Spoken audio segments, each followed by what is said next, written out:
Hello, my dear students. This is the last part of the stack chapter, converting the infix to postfix expression, the algorithm. ಈ ಅಲ್ಗಾರಿದಮ್ನ ಅರ್ಥ ಮಾಡ್ಕೋಬೇಕು ಅಂತ ಹೇಳಿದ್ರೆ first ನಿಮಗೆ ಪ್ರಾಬ್ಲಮ್ನ solve ಮಾಡಕ್ಕೆ ಬರಬೇಕು. ಯಾವ ಥರ ನಾವು ಅಲ್ಗಾರಿದಮ್ನ ನಾವೇನು ಒಂದು ಎಕ್ಸ್ಪ್ರೆಷನ್ನ ಕನ್ವರ್ಟ್ ಮಾಡ್ತೀವಿ ಅಂತ. ನೀವು ಇನ್ಫಿಕ್ಸ್ ಅಂದ್ರೆ ಏನು, ಪೋಸ್ಟ್ ಫಿಕ್ಸ್ ಅಂದ್ರೆ ಏನೋ ಎಲ್ಲ ಗೊತ್ತಿರಬೇಕು. ಪ್ರೀವಿಯಸ್ ವೀಡಿಯೋಸ್ ಚೆಕ್ ಮಾಡಿಲ್ಲ ಅಂತ ಹೇಳಿದ್ರೆ ಒಂದ್ಸತಿ ಚೆಕ್ ಮಾಡ್ಕೊಳ್ಳಿ. ಲಾಸ್ಟಲ್ಲಿ ಎಲ್ಗಾರಿದಮ್ನ ನೀವು ಕಲ್ತ್ಕೋಬೋದು. ಅಲ್ಗಾರಿದಮ್ನ ನಾವು ಇವ್ಯಾಲ್ಯೂಯೇಷನ್ ಆಫ್ ಎಕ್ಸ್ಪ್ರೆಷನ್ನ ಯಾವ ಥರ ಮಾಡಿದ್ದೀವಿ ಅದೇ ಥರ ಈ ಎಕ್ಸ್ಪ್ರೆಷನ್ನು ಅಲ್ಗಾರಿದಮ್ಮು ಈಸಿಯಾಗಿರುತ್ತೆ ಪ್ರಾಬ್ಲಮ್ನ ಪ್ರಾಪರಾಗಿ ಕಲ್ತ್ಕೊಂಡಿದ್ರೆ. ಫಸ್ಟ್ ನಾವು same step, create an empty string named postfix. ಒಂದು ಸ್ಟ್ರಿಂಗ್ನ ಕ್ರಿಯೇಟ್ ಮಾಡ್ತಾ ಇದ್ದೀವಿ, ಯಾವುದೋ ಪೋಸ್ಟ್ ಎಕ್ಸ್ಪ್ರೆಷನ್ ಅಂತ ಒಂದು ಸ್ಟ್ರಿಂಗ್ನ ಹೆಸರು ತಗೋತಾ ಇದ್ದೀವಿ to store the converted postfix. ನಾವೇನು ಪೋಸ್ಟ್ ಫಿಕ್ಸ್ ಎಕ್ಸ್ಪ್ರೆಷನ್ನ ಕನ್ವರ್ಟ್ ಮಾಡಿರ್ತೀವಿ, ಎಕ್ಸಾಂಪಲ್ ತೊಗೊಂಡಿದ್ರೆ ನಾವು ಒಂದು ಇಲ್ಲಿ ಕೆಳಗಡೆ ಎಕ್ಸ್ಪ್ರೆಷನ್ಸ್ನ ಬರೀತಾ ಇದ್ವಿ ಅಲ್ವಾ, A B plus something into ಏನು ಪಾಪ್ ಮಾಡ್ತಾ ಇದ್ವಿ, ಕೆಳಗಡೆ ಎಕ್ಸ್ಪ್ರೆಷನ್ನ ಬರೀತಾ ಇದ್ವಿ. ಈ ಎಕ್ಸ್ಪ್ರೆಷನ್ನ ಬರೆಯೋಕ್ಕೆ ಒಂದು ವೇರಿಯೇಬಲ್ನ ತಗೋತಾ ಇದ್ದೀವಿ. ಆ ವೇರಿಯೇಬಲ್ ಹೆಸರು ಏನು ತಗೋತಾ ಇದ್ದೀವಿ ನಾವು, ಪೋಸ್ಟ್ ಎಕ್ಸ್ಪ್ರೆಷನ್ ಅಂತ ಹೆಸರು ತಗೋತಾ ಇದ್ದೀವಿ.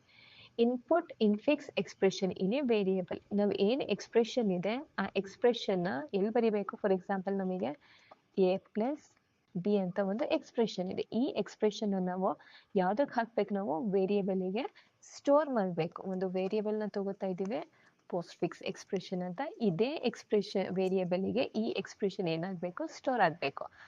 ಒಂದು ಎಕ್ಸ್ಪ್ರೆಷನ್ ಇದೆ ಎ ಪ್ಲಸ್ ಬಿ ಅಂತ, ಆ ಎಕ್ಸ್ಪ್ರೆಷನ್ನ ಸ್ಟೋರ್ ಮಾಡಲಿಕ್ಕೆ ಒಂದು ವೇರಿಯೇಬಲ್ನ ತಗೋತಾ ಇದ್ದೀವಿ. ಪ್ರತಿಯೊಂದು ಕ್ಯಾರೆಕ್ಟರ್ ಆಫ್ ದಿಸ್ ಎಕ್ಸ್ಪ್ರೆಷನ್, ಈ ಎಕ್ಸ್ಪ್ರೆಷನ್ದು ಪ್ರತಿಯೊಂದು ಕ್ಯಾರೆಕ್ಟರಿಗೆ we should repeat the step 4. ಏನು ರಿಪೀಟ್ ಮಾಡಬೇಕು, ಸ್ಟೆಪ್ 4ನ ರಿಪೀಟ್ ಮಾಡಬೇಕು. If character is left parenthesis, ಲಾಸ್ಟೇ ಕಲ್ತಿದ್ವಿ ನಾವು. ಫಸ್ಟ್ ಕ್ಯಾರೆಕ್ಟರ್ ಏನಿದೆ, ಲೆಫ್ಟ್ ಪ್ಯಾರಂಥೆಸಿಸ್ ಇದೆ. ಕ್ಯಾರೆಕ್ಟರ್ ಏನಾದರೂ ಲೆಫ್ಟ್ ಪ್ಯಾರಂಥೆಸಿಸ್ ಆಗಿದ್ರೆ ಅದನ್ನ ಸ್ಟ್ಯಾಕ್ ಒಳಗಡೆ ನಾವೇನು ಮಾಡಬೇಕು, ಪುಷ್ ಮಾಡಬೇಕು. Else if the character is right parenthesis, character ಏನಾದರೂ ರೈಟ್ ಪ್ಯಾರಂಥೆಸಿಸ್ ಆಗಿದ್ರೆ ನಾವೇನು ಮಾಡಬೇಕು, ಪಾಪ್ ಮಾಡಬೇಕು. While discarding the both left and right parenthesis. Pop ಮಾಡಿದ ತಕ್ಷಣ ಏನಾಗುತ್ತೆ, ಲೆಫ್ಟ್ ಬ್ರಾಕೆಟ್ ಮತ್ತು ರೈಟ್ ಬ್ರಾಕೆಟ್ ಡಿಸ್ಕಾರ್ಡ್ ಆಗುತ್ತೆ. Else if the character is an operator, ಏನಾದರೂ ಕ್ಯಾರೆಕ್ಟರು, ಇವಾಗ ಫಸ್ಟ್ ಕ್ಯಾರೆಕ್ಟರ್ ಏನಿದೆ ನಮಗೆ ಬ್ರಾಕೆಟ್ ಇದೆ, ಬ್ರಾಕೆಟ್ ಇದ್ದಾಗ ನಾವೇನು ಮಾಡಿದ್ವಿ, ಪುಷ್ ಮಾಡಿದ್ವಿ. ನೆಕ್ಸ್ಟ್ ಕ್ಯಾರೆಕ್ಟರ್ ಏನಾದರೂ ಆಪರೇಟರ್ ಇದೆಯಾ, ಇಲ್ಲ. ನೆಕ್ಸ್ಟ್ ಕ್ಯಾರೆಕ್ಟರ್ ಏನಿದೆ, ವೇರಿಯೇಬಲ್ ಇದೆ. ವೇರಿಯೇಬಲ್ ಇದ್ರೆ ನಾವೇನು ಬರಿತೀವಿ, ಒಂದು ಸ್ಟ್ರಿಂಗಲ್ ವೇರಿಯೇಬಲ್ನ ನಾವೇನು ಮಾಡ್ತೀವಿ, ಆ್ಯಡ್ ಮಾಡ್ತೀವಿ. Suppose if the character is an operator, ಇವಾಗ ಪ್ಲಸ್ ಏನಿದು ಕ್ಯಾರೆಕ್ಟರ್ ಆಪರೇಟರ್ ಆಯ್ತು. ಇವಾಗ ಕ್ಯಾರೆಕ್ಟರ್ ಏನಾದರೂ ಆಪರೇಟರ್ ಆಗಿದ್ರೆ ಕಂಡೀಷನ್ಸ್ ನಾವು ಕಲ್ತಿದ್ವಿ ಅಲ್ವಾ, ಅದು ಚೆಕ್ ಮಾಡ್ಕೊಳ್ಳಿ. If its precedence is lower than that of operator, ಏನು ಆಪರೇಟರ್ ಇದೆ ಅದಕ್ಕಿಂತ ಪ್ರಿಸಿಡೆನ್ಸ್ ಲೋವರ್ ಆಗಿದ್ರೆ ನಾವೇನು ಮಾಡಬೇಕು, ಪಾಪ್ ಮಾಡಬೇಕು. ನೆನಪಿದೆಯಾ, ಏನು ಮಾಡಬೇಕು ನಾವು, ಪಾಪ್ ಮಾಡಬೇಕು.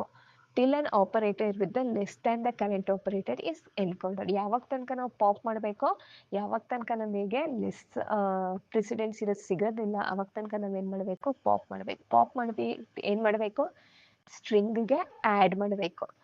Else push the operator on the stack. ಏನಾದರೂ ಪ್ರಿಯಾರಿಟಿ ಹೈಯೆಸ್ಟ್ ಆಗಿದ್ರೆ ನಾವೇನು ಮಾಡಬೇಕು, ಸ್ಟ್ಯಾಕ್ ಒಳಗಡೆ ಪುಷ್ ಮಾಡಬೇಕು. Else append the character to the post expression. ಏನು ಕ್ಯಾರೆಕ್ಟರ್ ಇರುತ್ತೆ ಆ ಕ್ಯಾರೆಕ್ಟರ್ನ ನಾವು ಎಲ್ಲ ಅಪೆಂಡ್ ಮಾಡಬೇಕು, ಕೆಳಗಡೆ ಸ್ಟ್ರಿಂಗ್ಗೆ ಅಪೆಂಡ್ ಮಾಡ್ತಾ ಮಾಡ್ತಾ ಹೋಗಬೇಕು.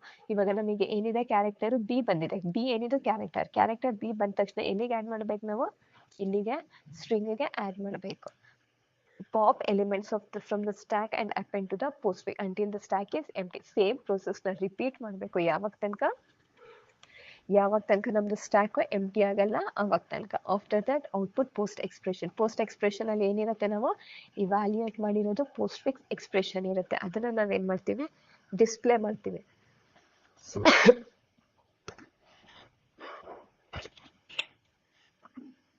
That's it. ನಾವೇನು ಕನ್ವರ್ಟ್ ಮಾಡಿದ್ವಿ, ಎಕ್ಸ್ಕ್ಯೂಸ್ ಮಿ, ನಾವೇನು ಎಕ್ಸ್ಪ್ರೆಷನ್ನ ಕನ್ವರ್ಟ್ ಮಾಡಿದ್ದೀವಿ ಅದೇ ಎಕ್ಸ್ಪ್ರೆಷನ್ನ ನಾವಿಲ್ಲಿ ಸ್ಟೆಪ್ಸ್ ವೈಸ್ ಬರೆಯೋದನ್ನ we call as an algorithm. ಏನೋ ಒಂದು ಪೋಸ್ಟ್ಫಿಕ್ ಎಕ್ಸ್ಪ್ರೆಷನ್ ಒಂದು ಸ್ಟ್ರಿಂಗ್ ಅಥವಾ ವೇರಿಯೇಬಲ್ನ ಕ್ರಿಯೇಟ್ ಮಾಡ್ತಾ ಇದ್ದೀವಿ, ಆ ವೇರಿಯೇಬಲ್ಗೆ ಅಸೈನ್ ಮಾಡ್ತಾ ಇದ್ದೀವಿ. ಅದಾದಮೇಲೆ ಪ್ರತಿಯೊಂದು ಕ್ಯಾರೆಕ್ಟರಿಗೆ ನಾವು ಸ್ಟೆಪ್ಸ್ನ ಫಾಲೋ ಮಾಡ್ತಾ ಇದ್ದೀವಿ. ಏನು ಸ್ಟೆಪ್ಪು, ಏನಾದರೂ ಕ್ಯಾರೆಕ್ಟರ್ ಲೆಫ್ಟ್ ಬ್ರ್ಯಾಕೆಟ್ ಆಗಿದ್ರೆ ಪುಷ್ ಆಗುತ್ತೆ, ರೈಟ್ ಬ್ರ್ಯಾಕೆಟ್ ಆಗಿದ್ರೆ ಏನಾಗುತ್ತೆ, ಪಾಪ್ ಆಗುತ್ತೆ. ಯಾವಾಗ ತನಕ ಪಾಪ್ ಆಗುತ್ತೆ, ಲೆಫ್ಟ್ ಬ್ರ್ಯಾಕೆಟ್ ಸಿಗೋ ತನಕ ಪಾಪ್ ಆಗಿ ರೈಟ್ ಮತ್ತು ಲೆಫ್ಟ್ ಬ್ರ್ಯಾಕೆಟ್ ಏನಾಗುತ್ತೆ ಕ್ಯಾನ್ಸಲ್ ಆಗುತ್ತೆ. ಏನಾದರೂ ಕ್ಯಾರೆಕ್ಟರ್ ಏನಾದರೂ ಆಪರೇಟರ್ ಆಗಿದ್ರೆ ಪ್ರಿಸಿಡೆನ್ಸ್ ಚೆಕ್ ಮಾಡುತ್ತೆ. ಲೋವೆಸ್ಟ್ ಪ್ರಿಸಿಡೆನ್ಸ್ ಆಗಿದ್ರೆ ಏನಾಗುತ್ತೆ ಪಾಪ್ ಆಗುತ್ತೆ. ಲೋವೆಸ್ಟ್ ಪ್ರಿಸಿಡೆನ್ಸ್ ಆಗಿದ್ರೆ ಏನಾಗುತ್ತೆ ಅದು ಪಾಪ್ ಆಗುತ್ತೆ. ಅಥವಾ ಈಕ್ವಲ್ ಪ್ರಿಯಾರಿಟಿ ಇದ್ರೂ ಅದೇನಾಗುತ್ತೆ ಪಾಪ್ ಆಗುತ್ತೆ. ಹೈಯೆಸ್ಟ್ ಪ್ರಿಯಾರಿಟಿ ಇದ್ರೆ ಏನಾಗುತ್ತೆ ಅದು ಪುಷ್ ಆಗುತ್ತೆ. ಲೋಯೆಸ್ಟ್ ಪ್ರಿಯಾರಿಟಿ ಮತ್ತು ಈಕ್ವಲ್ ಪ್ರಿಯಾರಿಟಿ ಇರೋದು ಪಾಪ್ ಆಗಿ ಏನಾಗುತ್ತೆ ಸ್ಟ್ರಿಂಗ್ಗೆ ಆ್ಯಡ್ ಆಗುತ್ತೆ. ಸಪೋಸ್ ಇದು ಕ್ಯಾರೆಕ್ಟರ್ ಆಪರೇಟರ್ ಎಲ್ಲ ಬರೀ ಕ್ಯಾರೆಕ್ಟರ್ ಆಪರೆಂಡ್ ಆಗಿದ್ರೆ ಅಗೇನ್ ಆ ಆಪರೆಂಡು ಏನಾಗುತ್ತೆ ಸ್ಟ್ರಿಂಗಿಗೆ ಹೋಗಿ ಆ್ಯಡ್ ಆಗುತ್ತೆ. ನೆಕ್ಸ್ಟ್ ನಮಗೆ ಲಾಸ್ಟಲ್ಲಿ ಏನು ಸಿಗುತ್ತೆ ನಮಗೆ ಸ್ಟ್ಯಾಕು ಎಂಟಿ ಆದಾಗ ನಮಗೆ ಕೆಳಗಡೆ ಸ್ಟ್ರಿಂಗಲ್ಲಿ ಏನು ವ್ಯಾಲ್ಯೂ ಇರುತ್ತೆ ಅದೇ ಏನಾಗಿರುತ್ತೆ ಪೋಸ್ಟ್ ಫಿಕ್ಸ್ ಎಕ್ಸ್ಪ್ರೆಷನ್ ಆಗಿರುತ್ತೆ. That's it about the stack chapter. We have completed the series of stack chapter. Which chapter explanation you want, you can ask. I will cover that chapter. Still, if you have any doubts regarding the stack chapter, we can clear it. Stack ಅಲ್ಲಿ ನಮಗೆ final ಎಕ್ಸಾಮಿನೇಷನ್ಗೆ ಒಂದು 3 mark question ಇದೆ, ಒಂದು 2 mark question ಇದೆ. ಯಾವ್ದು ಬೇಕಾದರೂ ಕ್ವೆಶನ್ನ ಕೇಳ್ಬೋದು. ಇದೇ ಕೇಳ್ತಾರೆ ಅದೇ ಕೇಳ್ತಾರೆ ಅಂತ ಅಲ್ಲ. ಕ್ವೆಶನ್ ಸಿಂಪಲ್ ಆದರೂ ಆಗಿರ್ಬೋದು, ನ್ಯೂಮರಿಕಲ್ ಆದರೂ ಕೇಳಿರ್ಬೋದು, ಅಥವಾ ಅಲ್ಗಾರಿಥಮ್ಸು ಕೇಳಿರ್ಬೋದು. ಯಾವಾಗ ನಮಗೆ ಸಿಲೆಬಸ್ಸಲ್ಲಿ ಕಂಟೆಂಟ್ ಇದೆ ಅಂತ ಹೇಳಿದರೆ ಆ ಕಂಟೆಂಟಿಂದ ಏನು ಬೇಕಾದರೂ ಕೇಳ್ಬೋದು.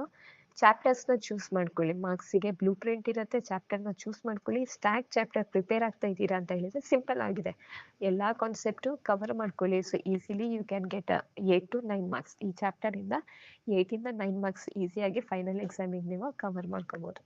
That's it for the stack chapter. Thank you. Have a great day.